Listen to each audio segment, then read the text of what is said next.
Selain memperhatikan gizi anak, rumah layak huni juga salah satu cara untuk mencegah stunting, karena lingkungan serta kualitas tempat tinggal menjadi hal yang diperhatikan.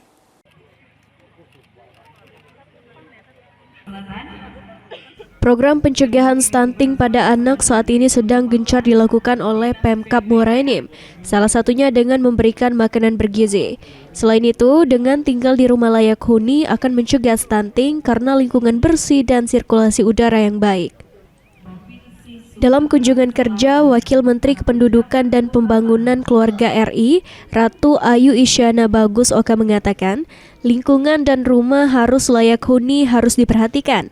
Program bedah rumah untuk masyarakat beresiko stunting juga diharapkan ditambah agar bisa tinggal di rumah layak huni. Kita punya program namanya Gerakan Orang Tua Asuh Cegah Stunting. Ini memang ditujukan untuk pasangan usia subur, terutama pencegahan stunting. Karena kalau kita bicara tentang pencegahan stunting, ini kan tidak hanya dari gizinya semata. Kita harus lihat secara menyeluruh, bagaimana sanitasi yang bersih, bagaimana rumah yang layak, dan mengapresiasi kepada Kabupaten Muara Enim, pada Pak Bupati yang melakukan program ini. 25 rumah per desa dilakukan bedah rumah. Tadi kita lihat, nah makanya pentingnya ini adalah program-program kita melihat langsung ke sasaran.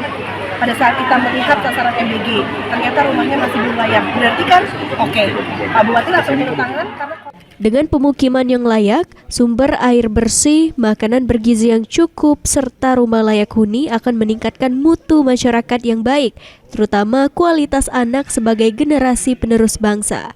Mardiansyah, PAL TV.